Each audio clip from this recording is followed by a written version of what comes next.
Hello and welcome to zoology Pathshala. आज का हमारा टॉपिक है control and coordination, class 10th science. थोड़ा हम समझ लेते हैं कंट्रोल और कोऑर्डिनेशन के बारे में। Control and coordination are essential for living organism to respond to changes in their environment. Control का मीनिंग आपको हिंदी में पता ही होगा कि किसी भी चीज़ को हम कैसे अपने नियंत्रण में रख रहे हैं, या फिर कोऑर्डिनेशन अगर हम कहें कि दो चीज़ें आपस में मिलकर के कैसे काम कर रही हैं या कैसे सहायता कर रही हैं दूसरे को वर्क करने में। ठीक है, तो कंट्रोल एंड कोऑर्डिनेशन हमारे लिविंग ऑर्गेनिज्म को मतलब मदद करता है उनके एनवायरनमेंट में जो चेंजेस हो रहे हैं उसको मतलब वो अपने अंदर अडेप्ट कैसे करे या फिर उसमें रिस्पॉन्ड कैसे करे। ठीक है, तो ये हमारा कंट्रोल एंड कोऑर्डिनेशन कहलाता है। Control involves regulation of body functions. Control में क्या हो गया, एक तरह से जो भी हमारे बॉडीली फंक्शंस हैं वो सब चीज़ों को कैसे हम नियंत्रण करते हैं, कैसे उनका रेगुलेशन होता है। ठीक है, वो पढ़ते हैं हम। और कोऑर्डिनेशन में क्या होता है, coordination ensures the different organs work together efficient. Coordination में ये होता है कि जो भी ऑर्गन्स हैं हमारी बॉडी में वो आपस में मिलके कैसे वर्क कर रहे हैं। ठीक है, आपको साइड में डायग्राम भी दिख रहा होगा कंट्रोल और कोऑर्डिनेशन का। इसमें क्या होता है कि कोई भी इन्वायरमेंटल स्टिमुलस है उसके हमने उसके बदले में जो एक्शन किया या जो रेस्पॉन्स दिया वो किसके थ्रू हो रहा है, या तो हमारे नर्वस सिस्टम के थ्रू होगा या फिर हमारे एंडोक्राइन सिस्टम के थ्रू होगा। नर्वस सिस्टम सबको पता है हमारे नर्व से कोऑर्डिनेट होता है। ठीक है, जैसे कि हम कोई वॉक कर रहे हैं, रनिंग कर रहे हैं, कुछ भी कर रहे हैं, ये हमारा बॉडीली फंक्शन जो नर्व से हमारा कंट्रोल हो रहा है। ठीक है, एंडोक्राइन सिस्टम्स में हमारी सारी ग्लैंड्स हो गई या बॉडी के अंदर होने वाली जो भी प्रोसेसेस हो गई वो हमारी आ गई। ठीक है, animals use nervous and endocrine system for coordination while plants rely on hormonal and physical responses. अब वो क्या कह रहे हैं कि एनिमल्स जो होते हैं वो हमारा नर्वस सिस्टम और एंडोक्राइन सिस्टम जो होता है उसको यूज़ करते हैं कोऑर्डिनेशन के लिए अपने बॉडी फंक्शन और बॉडी के अंदर होने वाली प्रोसेसेस में। जबकि प्लांट्स जो होते हैं वो हार्मोनल और फिजिकल रिस्पॉन्सेस पे रिलाई करते हैं, निर्भर रहते हैं उस चीज़ को इन्वायरमेंटल स्टिमुलस के रिस्पॉन्स के। ठीक है, अब नर्वस सिस्टम कैसा होता है एनिमल्स में, इसको पढ़ेंगे। The nervous system transmit signals as electrical impulses. Electrical impulses का मतलब हो गया, जैसे आपने इलेक्ट्रिसिटी देखी होगी कि इलेक्ट्रिक वायर है, उसमें से वो इलेक्ट्रिसिटी ट्रांसफ़र होके स्विच ऑन किया और फैन जल गया। तो यही सेम चीज़ यहाँ पे होता है। नर्वस सिस्टम जो होता है वो सिग्नल्स ट्रांसमिट करता है इलेक्ट्रिकल इम्पल्सेस के जैसे। ठीक है, it consist of receptors. Receptors क्या होते हैं, जो कोई भी एक्सटर्नल स्टिमुलाई होगा उसको डिटेक्ट करने का काम कर रहे हैं। अब ये रिसेप्टर्स क्या होंगे, जो हमारे सेंसरी ऑर्गन्स हैं, आइज हो गए, स्किन हो गया, ईयर्स हो गए, नोज हो गया। ठीक है, ये हमारा रिसेप्टर का वर्क करेंगे कि कोई चीज़ हमने देखी तो वो आइज़ ने हमारा उसको विजुलाइज करके हमें बता दिया कि ये चीज़ हमारे सामने है। स्किन पे कोई चीज़ हमारे टच हुई तो वो हमें रिसेप्टर एक तरह से मैसेज गया हमारे ब्रेन तक कि ये चीज़ हमारे स्किन पे टच हो रही है। ठीक है, इफेक्टर्स क्या होते हैं, इफेक्टर्स वो होते हैं जो इन रिस्पॉन्सेस को, जो भी हमारे सेंसरी ऑर्गन्स को रिस्पॉन्स मिला है उनको हमारे मसल्स तक, ग्लैंड्स तक, या फिर हमारे ब्रेन से मसल्स तक, ग्लैंड्स तक ले जाने का काम करेंगे। ठीक है, अब न्यूरॉन्स क्या हो गए, ये हमारे जो नर्व सेल्स होते हैं, जिसका आपको यहाँ पे साइड में डायग्राम भी दिख रहा होगा, ये हमारे फंक्शनल यूनिट होते हैं जो हमारे इन सिग्नल्स को ट्रांसमिट करेंगे।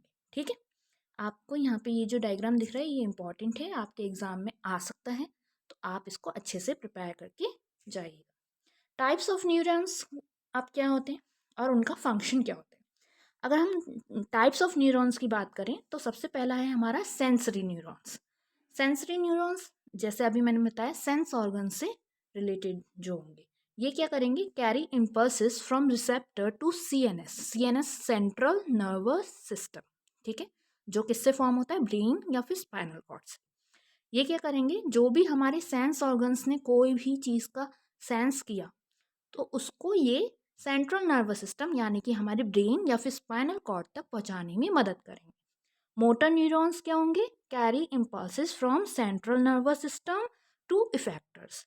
अब ये सेंट्रल नर्वस सिस्टम से जो भी रेस्पॉन्स उस मतलब कोई स्टिमुलाई है उसका हमें सेंस हुआ, ठीक है, रिसेप्टर्स के थ्रू सेंट्रल नर्वस सिस्टम तक। अब वो सेंट्रल नर्वस सिस्टम जो भी उसका रेस्पॉन्स क्रिएट कर रहा है वो वहाँ से इफेक्टर मतलब कि जो भी ऑर्गन या जिस भी जगह पे जाकर के उसका रेस्पॉन्ड होना चाहिए क्रिएट, वहाँ तक ले जाने का काम मोटर न्यूरॉन करेंगे हमारे, ठीक है। इंटर न्यूरॉन एक छोटा सा टर्म है, इंटर न्यूरॉन। ये क्या होता है? Connects sensory and motor neurons with in CNS। मतलब कि जो आपकी सेंसरी न्यूरॉन्स हैं और मोटर न्यूरॉन्स हैं उन दोनों को ही आपस में कनेक्ट करेगा, जिससे कि आपका जो मैसेज है वो मतलब अच्छे से ट्रांसफ़र हो पाए, ठीक है। अब साइनेप्स क्या होता है? The point contact between the terminal branches of axon of one neuron with the dendrite of another neuron is called synapse. जब दो न्यूरॉन्स आपस में साथ में जुड़ेंगे, ठीक है, तो आप ये यहाँ पे ऊपर डायग्राम में देख सकते हैं, एक जगह नर्व एंडिंग दिखा रखी है ये, और एक जगह जो हमारा हेड लाइक स्ट्रक्चर है जहाँ डेंड्राइट्स हैं। तो ये जब डेंड्राइट्स किसी दूसरे न्यूरॉन की नर्व एंडिंग से अटैच होंगे तो उन दोनों के बीच में जो कांटेक्ट बनेगा उसे हम साइनेप्स बोलते हैं। क्या बोलते हैं? साइनेप्स बोलते हैं, ठीक है। अब न्यूरो मस्कुलर जंक्शन क्या होता है? Neuromuscular junction is the point where a muscle fiber comes in contact with a motor neuron carrying nerve impulse from the central control nervous system, ठीक है। न्यूरोमस्कुलर जंक्शन वो पॉइंट है जहाँ पे कोई भी मसल फाइबर जो है किसी मोटर न्यूरॉन के कांटेक्ट में होता है, जिससे कि वो जो भी नर्व इम्पल्सेस आ रहे हैं हमारे CNS से उसको वहाँ तक पहुँचा सके। तो उस पॉइंट को हम न्यूरोमस्कुलर जंक्शन बोलते हैं। न्यूरो मीन्स न्यूरॉन का एक नर्व का वो हो गया, ठीक है। अब मस्कुलर हमारे मसल्स, तो इन नर्व और मसल्स जहाँ पे कनेक्ट हो जाएंगे उस पॉइंट को हम न्यूरोमस्कुलर जंक्शन बोलेंगे। अब ये क्यों बना? जिससे कि हमारा जो भी CNS जो भी रेस्पॉन्स क्रिएट कर रहा है वो हमारे मसल्स तक या फिर जो भी इफेक्टर पॉइंट है वहाँ तक जा सकता। अब ट्रांसमिशन ऑफ नर्व इम्पल्स कैसे होता है? भाई इम्पल्स तो जनरेट हो गया कि ये रिस्पॉन्स है, लेकिन ये हमारे टारगेट ऑर्गन तक पहुंचेगा कैसे? Nerve impulses travel in the following manner from one neuron to the next. अब इसका आपको एक फ्लो चार्ट टाइप का दिखा रखा है, एक पाथवे टाइप का दिखा रखा है। देखो, डेंड्राइट से सेल बॉडी में जाएगा, सेल बॉडी से एक्सॉन में जाएगा, एक्सॉन से नर्व एंडिंग तक जाएगा, ठीक है। और वहाँ पे जो हमारा साइनेप्स हो रहा है, मतलब कि जहाँ पे दूसरा न्यूरॉन उस एंडिंग से कनेक्ट हो रहा है, वहाँ साइनेप्स के थ्रू वो दूसरे न्यूरॉन के डेंड्राइट में एंटर हो जाएगा, वो इम्पल्स जो है कैरी आउट हो जाएगा।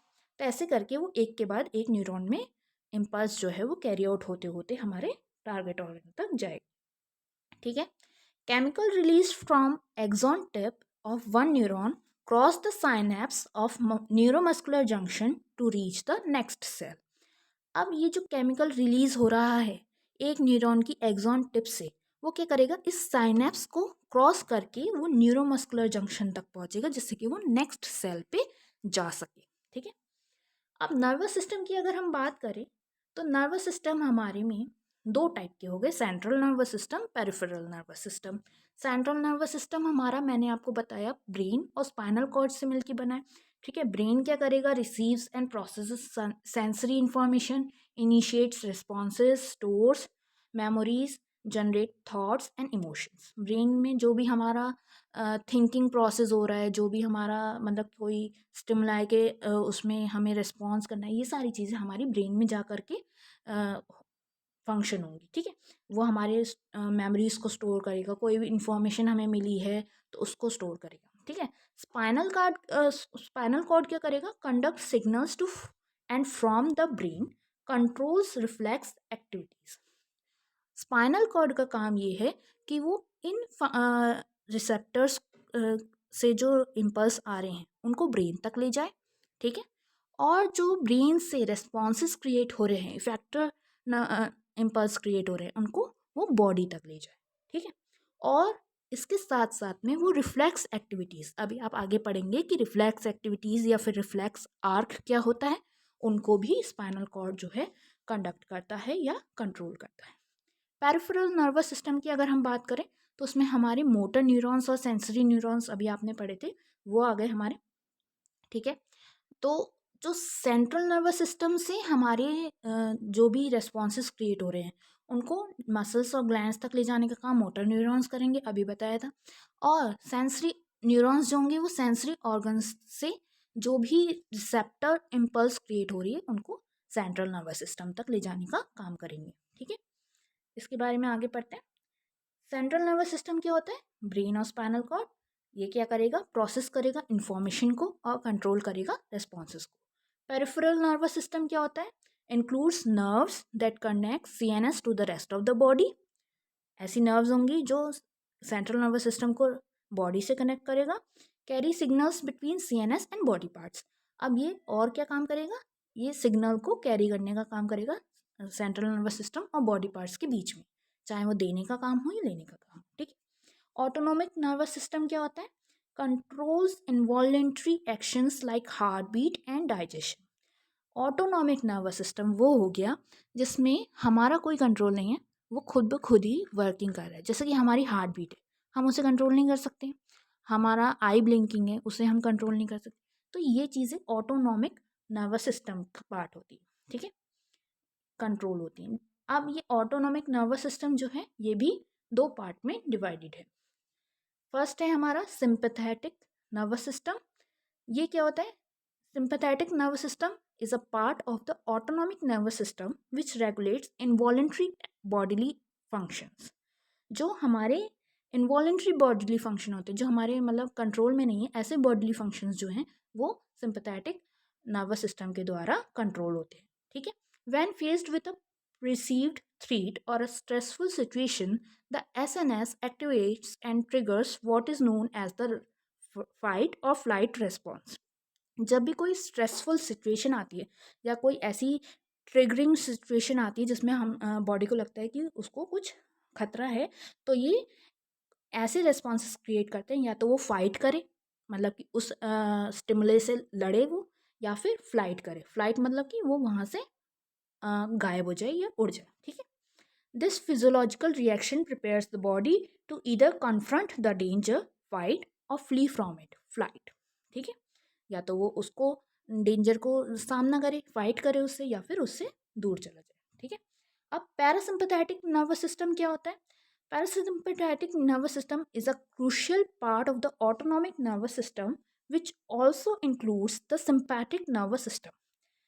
ये पीएनएस जो होता है इसका ही अंदर जो है हमारा एसएनएस भी वर्क करता है। ठीक है, while the sympathetic nervous system prepares the body for stressful situation, often referred to as the fight or flight response, the PNS promotes rest and relaxation, helping to conserve energy and support bodily functions during calm and restorative states।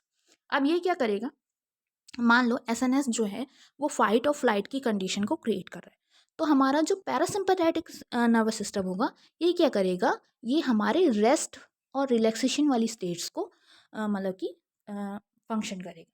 ठीक है, इसमें हमारी energy को जो है conserve करने के लिए और हमारे कामनेस को, रेस्टोरेटिव स्टेट को बढ़ाने के लिए ये प्रमोट करेगा। ठीक है, अब नेक्स्ट है हमारा ह्यूमन ब्रेन। ये ह्यूमन ब्रेन हम कंट्रोल सेंटर कह सकते हैं, जो पूरे हमारी बॉडी के फंक्शंस को कंट्रोल कर रहे हैं। The brain is the most complex organ protected by the skull and cerebrospinal fluid. अब ये क्या है? सबसे ज़्यादा कॉम्प्लेक्स ऑर्गन है जो हमारे स्कल के द्वारा प्रोटेक्टेड होता है, और इसके अंदर एक सेरिब्रोस्पिनल फ्लूइड भी प्रेजेंट होता है जिससे कि इसको कोई हार्म या डेंजर ना हो। ठीक है, आपको आई होप ये ब्रेन का डायग्राम क्लियरली नज़र आ रहा हो। पार्ट्स ऑफ द ब्रेन की बात करें और उनके फंक्शंस की बात करें तो सबसे पहले है हमारा फोर ब्रेन, जिसे हम सेरिब्रम भी बोलते हैं। Control intelligence, thinking, emotion, voluntary action. Fore brain या फिर हमारा जो सेरिब्रम है वो क्या काम करेगा? जो हमारी इंटेलिजेंस है वो उसको मतलब जो हमारी सोचने समझने की शक्ति है, हमारे जो विचारधारा है या कोई भी इमोशन है कि हमें कैसा फ़ील हो रहा है, किस टाइप की हमें मतलब वाइब आ रही है, ठीक है? वो चीज़ें और जो भी हमारे वॉलंटरी एक्शंस हैं, फंक्शंस हैं कि हम किसी चीज़ को होल्ड करना चाह रहे हैं या कुछ भी है, तो वो सब कंट्रोल कहाँ से होगा? हमारे सेरेब्रम से, ठीक है? मिड ब्रेन का काम क्या होता है? Release signal between different parts of the brain. Mid brain क्या करेगा? सेरेब्रम से सेरेबेलम में या फिर मान लो कोई भी पार्ट है ब्रेन का जो आपस में उनको कनेक्ट करने का काम करेगा, जिससे कि एक पार्ट ऑफ ब्रेन से दूसरे पार्ट ऑफ ब्रेन तक हमारा जो है मैसेज जो है जा सके, ठीक है? सिग्नल्स को वो रिले करेगा। हिंड ब्रेन क्या हो गया? Controls involuntary actions like balance, breathing and digestion. Hind brain का काम हो गया कि जो भी हमारे बस में नहीं है, जो भी एक्शंस हमारे बॉडी के हमारे बस में नहीं है, ये उनको कंट्रोल करता है, जैसे कि हमारी ब्रीथिंग प्रोसेस, हमारा डाइजेशन, हमारी हार्ट बीट, ठीक है? अब सेरिबेलम क्या हो गया? ये हमारे पोस्चर को और हमारे बैलेंस को मेंटेन रखने का काम करेगा, ठीक है? जो हमारा पोस्चर है कि बॉडी का एक प्रॉपर स्ट्रक्चर पोस्चर रहना चाहिए, उसके के अकॉर्डिंग बैलेंस रहता है, ठीक है? तो उस चीज़ को ही करेगा। मेडुला ऑब्लोंगेटा क्या करता है? ये controls heart beat, breathing and reflexes like sneezing. Medulla oblongata जो आपके ब्रेन में, ये आपको यहाँ पे दिख रहा होगा, मेडुला का पार्ट, दिस वन, ये हमारा जो है ब्रीथिंग या हार्ट बीट वगैरह को कंट्रोल करने का, फंक्शन करने का वर्क करता है। अब रिफ्लेक्स एक्शन या फिर रिफ्लेक्स आर्क क्या होता है?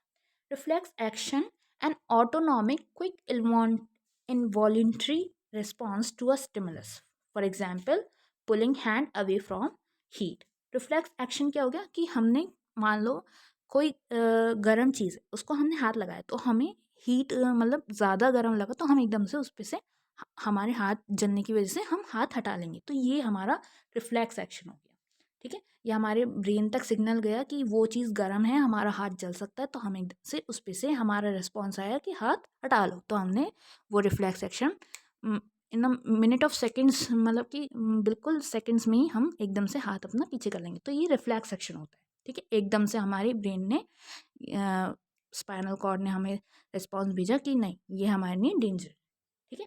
रिफ्लेक्स आर्क क्या हो गया? The pathway followed by nerve impulse in a reflex action. अब ये जो इतना सारा काम हुआ, हमने हाथ में गर्म चीज़ पकड़ी और उसका हमें सेंस ऑर्गन से हमारे सेंसरी न्यूरॉन ने एक रिसेप्टर इम्पल्स भेजी और फिर उसे सीएनएस ने, स्पाइनल कॉर्ड ने मतलब डिकोड करा कि ये गर्म है और उसने एक रेस्पॉन्स क्रिएट करके भेजा। तो ये सारी चीज़ें जो हो रही हैं, ये जो भी है ये रिफ्लेक्स आर्क कहलाएगा। क्या कहलाएगा? रिफ्लेक्स आर्क, ठीक है? ये पूरा फंक्शनिंग जो होगी सेकेंड्स में, ये हमारी रिफ्लेक्स आर्क कहलाती है। अब इसके स्टेप्स क्या होते हैं? देखो, सबसे पहले हमें कोई स्टिमुलस मिलेगा, ठीक है? जैसे हमारा हीट हो गया, कोई भी आग जल रही है उससे हमें हीट मिल गई। अब रिसेप्टर क्या होगा? आग जल रही है, हमने हाथ वगैरह पास में गया, हमारा जलने लगा, तो स्किन हमारी रिसेप्टर हो गई, ठीक है? फिर स्किन से हमारे सेंसरी न्यूरॉन्स होंगे, वो क्या करेंगे? वो कैरी करेंगे मैसेज को स्पाइनल कॉर्ड तक। अब स्पाइनल कॉर्ड क्या करेगी? स्पाइनल कॉर्ड उस सिग्नल को प्रोसेस करेगी, और लेकिन इसमें ब्रेन का इन्वॉल्वमेंट नहीं होगा, ठीक है? वहीं पे जो है एकदम से सिग्नल जो है प्रोसेस होगा और फिर वो वहीं से मोटर न्यूरॉन जो है अपने रेस्पॉन्स जो भी क्रिएट करा स्पाइनल कॉर्ड ने, वो मसल्स तक ले जाएगा मोटर न्यूरॉन्स की तरफ से। अब मसल्स क्या है? इफेक्टर्स हैं हमारे, तो मसल्स क्या काम करेंगे? जो भी हमारा हाथ उस हीट के पास में होगा उसे पुल करने का, खींचने का काम करेंगे। रेस्पॉन्स क्या था कि हमें भाई ये आग जल रही है, इससे हमें हाथ जल सकता है, तो इससे हाथ हटाना है, तो ये हमारा रेस्पॉन्स क्रिएट हुआ था, ठीक है? ऐसे ही और भी एग्जाम्पल्स आप अ, बता सकते हैं, लिख सकते हैं एग्जाम में। अब नेक्स्ट टॉपिक है हमारा कोऑर्डिनेशन इन प्लांट्स। अभी तक तो हम ह्यूमन की बात कर रहे थे, अब हमारा प्लांट्स में कैसे कोऑर्डिनेशन होता है ये देखिए। Plants do not have a nervous system but respond to stimuli through tropic movements and nastic movements. आप अगर डायग्राम देख रहे होंगे तो यहाँ पे आपको डिफरेंस समझ में आ रहा होगा कि ट्रॉपिक मूवमेंट और नेस्टिक मूवमेंट्स में क्या डिफरेंस है। ट्रॉपिक मूवमेंट वो हो गया कि हमें कोई एक्सटर्नल स्टिमुलस मिला और उससे उसकी तरफ या फिर उसकी डायरेक्शन में हमें जो है कि हमारा मूवमेंट प्लांट का रहा, ठीक है। और नेस्टिक मूवमेंट में हुआ कि जैसे मान लो ये आपको टच मी नॉट का एग्जाम्पल दे रखा है कि उसको अगर कोई छू ले तो उसकी लीव्स जो है वो फोल्ड हो जाती हैं या फिर गिरने लगती हैं, तो ये नेस्टिक मूवमेंट हो गया। ट्रॉपिक मूवमेंट्स में क्या है, directional growth in response to a stimulus, उसी डायरेक्शन में जिस डायरेक्शन में स्टिमुलस है उस डायरेक्शन में उसकी ग्रोथ होगी। और नेस्टिक मूवमेंट में नॉन डायरेक्शनल मूवमेंट्स होंगी in response to external factor, कोई भी एक्सटर्नल फैक्टर है तो उसके विपरीत में ये जो है कि ग्रोथ करेगा, ठीक है। टाइप्स ऑफ ट्रॉपिक मूवमेंट्स क्या होते हैं और उनके रिस्पॉन्सेस कैसे होते हैं। फोटोट्रॉपिज्म, फोटो मतलब कि हमारा लाइट का, ठीक है। Growth towards light, for example sunflower bending towards sunlight. अब सनफ्लावर नाम ही उसका इस वजह से पड़ा क्योंकि वो सनलाइट की उसमें जो है कि बैंड करने लगता है, ग्रोथ उसकी उस तरफ ही झुकने लगती है जिस तरफ सन का ज़्यादा उस पर प्रभाव पड़ेगा। जियोट्रॉपिज्म ग्रेविटी के उसमें तो ग्रोथ टूवर्ड ग्रेविटी, जिस तरफ ग्रेविटी होगी उस तरफ ही वो बढ़ेगा। आप किसी पेड़ को अगर उल्टा भी लटका दोगे तो वो उसकी जो आप ग्रोथ देखोगे वो डाउनवर्ड होगी, ठीक है। अब वो क्या कह रहे हैं, हाइड्रोट्रॉपिज्म में क्या हो गया, वाटर के तरफ में रूट्स ग्रो टूवर्ड्स मॉइस्चर, जहाँ मॉइस्चर होगा वो वहीं की तरफ में रूट्स जो हैं ग्रो करते हैं। क्यों, क्योंकि उन्हें एब्जॉर्व करना है वहाँ से वाटर, प्लांट की नीड ही वही है, तो फिर वो उसी तरफ में ग्रो करती हैं।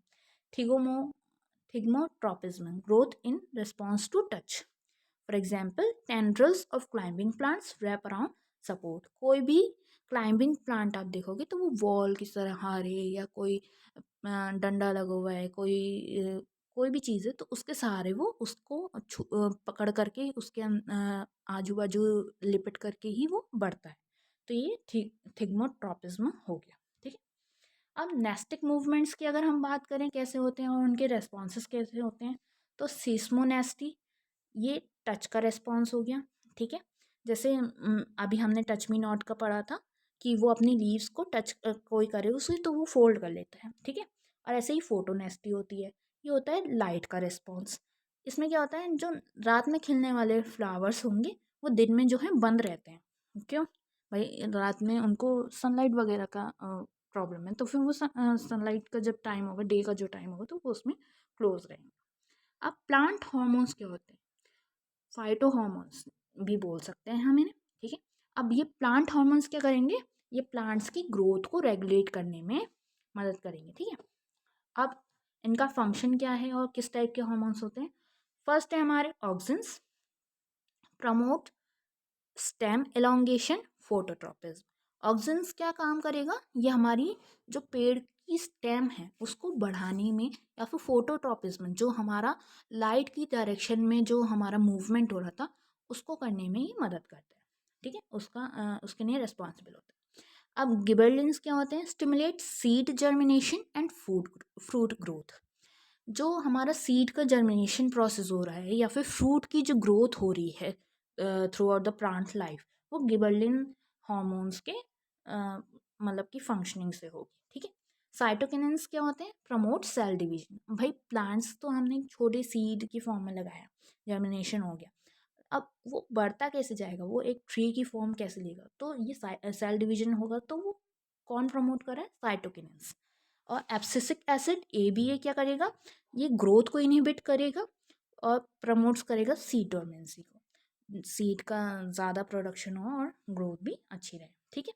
अब एंडोक्राइन सिस्टम की अगर हम बात करें एनिमल्स में तो वो कैसा होता है, ये आपको डायग्राम दिख रहा होगा, इसमें ये सारी ग्लैंड्स वगैरह आपको दिख रही हैं, pituitary gland, penal gland, thyroid gland, thymus, adrenal gland, pancreas.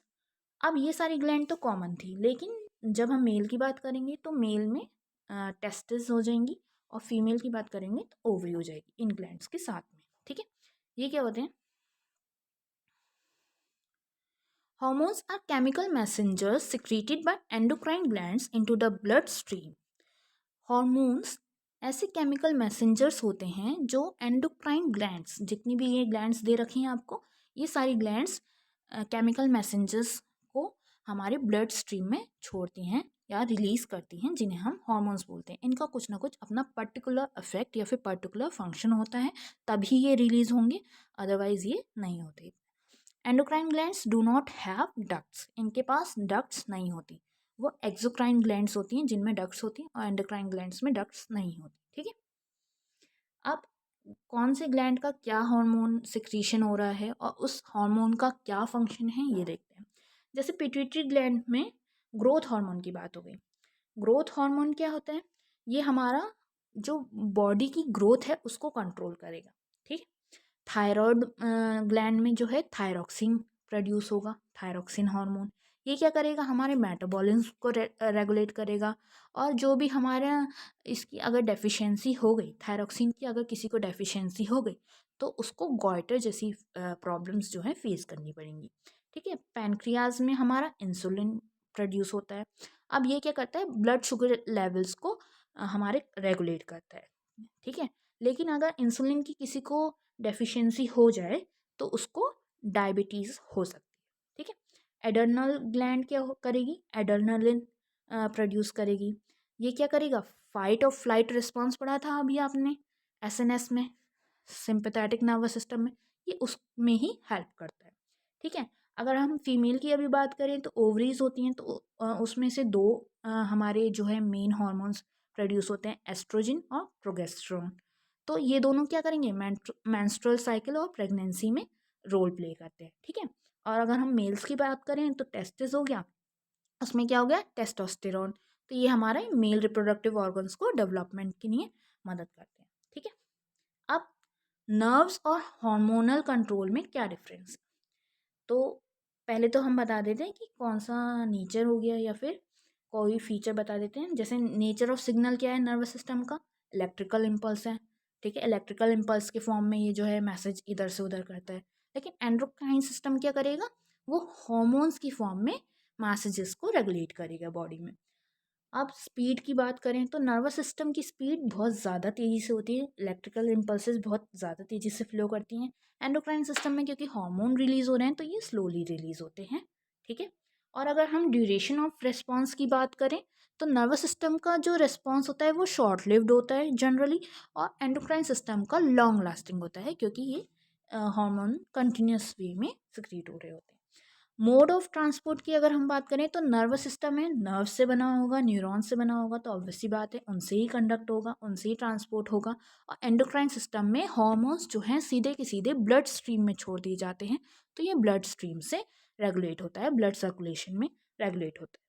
अब अगर हम देखें कि इतने में क्या मीन था, तो हम ये बोल सकते हैं summary. Animals use nervous and endocrine system for control and coordination. दोनों सिस्टम्स को यूज़ करेगा वो कंट्रोल और कोऑर्डिनेशन के लिए। नर्वस सिस्टम में हमारे सेंट्रल नर्वस सिस्टम और पेरिफेरल नर्वस सिस्टम और ऑटोनॉमिक नर्वस सिस्टम आ गया। ब्रेन जो है हमारा मेन कंट्रोल सेंटर होता है। रिफ्लेक्स एक्शंस जो हैं क्विक रिस्पॉन्सेस प्रोवाइड कराते हैं स्टिमुलाई को। और प्लांट्स जो हैं क्या करेंगे? हॉर्मोन्स और मूवमेंट्स के थ्रू अपना कोऑर्डिनेशन करते हैं। ठीक है, और एंडोक्राइन ग्लैंड्स क्या होते हैं? वो सिक्रीट करते हैं हार्मोन्स को, जो हमारी ग्रोथ, मेटाबॉलिज्म, रिप्रोडक्शन और होम्योस्टेसिस को मेंटेन करते हैं। ठीक है, की पॉइंट्स अगर आप देखना चाहें तो ये कुछ की पॉइंट्स मैंने प्रोवाइड करा दिए, आप इनको ज़रूर पढ़ के जाइएगा। All the best for your exam. Thank you. और सारे नोट्स के लिए मुझे फॉलो ज़रूर